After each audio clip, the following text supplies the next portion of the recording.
माननीय आमदार अरुणकाका जगताप यांच्या स्वास्थ्यासाठी श्री दत्त महाराजांची महाआरती, विविध रिक्षा चालक मालक संघटनेकडून माळीवाडा येथील बस पार्किंगमध्ये महाआरती। अहिल्यानगरमध्ये शहरातील माळीवाडा बस स्थानक पार्किंगमध्ये असलेल्या औदुंबराच्या झाडाखाली श्री दत्त महाराजांची माजी आमदार अरुणकाका जगताप यांच्या स्वास्थ्यासाठी विविध रिक्षा चालक मालक संघटनेकडून महाआरती करून साकडं घालण्यात आलं।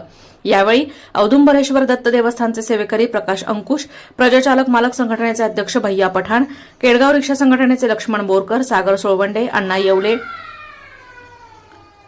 अरुण कुसाळकर, प्रवीण शिंदे, अशोक कुल्हाळ, बबलू भोसले, केशव बरकते, संदीप पखाले, साजिद शेख, रमेश गीते, अभय पतंगे आदी सर्व रिक्षा संघटनेचे चालक मालक उपस्थित होते।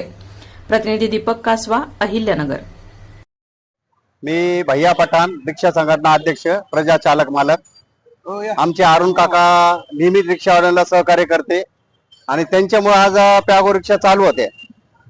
नेहमी त्यांचा आशीर्वाद असायचा, त्यामुळे आज आम्ही दत्तांची आरती केली सर्व रिक्षावाल्यांनी मिळून।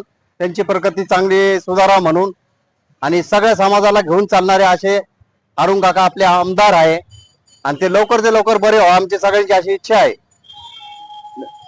आभार मानतो। जय शंकर। मी प्रकाश अंकुश, केडगाव रिक्षा चालक आहे।